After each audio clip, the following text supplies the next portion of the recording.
Mga kapatid, maraming tao ngayon ang iniisip lang ay sex at kilig. Pero ang Biblia malinaw, ang tunay na pag-ibig ay higit pa sa emosyon at pisikal na atraksyon.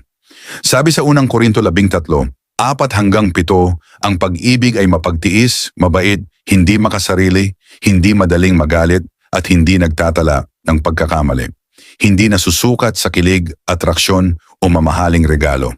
Ang sex ay para lamang sa loob ng kasal, Hebreo 13:4. Kung gagawin ito sa labas ng kasal, nagdadala ito ng kasalanan, sakit at kapahamakan. Huwag magpakampi sa tukso o magpadala sa sarili mong laman. Juan 3:16 at Mateo 6:33. Unahin natin ang Diyos sa ating buhay. Ang tunay na pag-ibig ay malinis, may layunin at selfless. Kung single ka, huwag magmadali. Magpakatino, lumago sa Diyos at maghintay sa tamang tao at tamang panahon. Ang tunay na pag-ibig ay hindi lang kilig sa isang araw. Ito ay pamumuhay, pagsunod, sakripisyo at tapat na commitment araw-araw. Huwag hayaang ang laman at tukso ang humawak sa puso ninyo.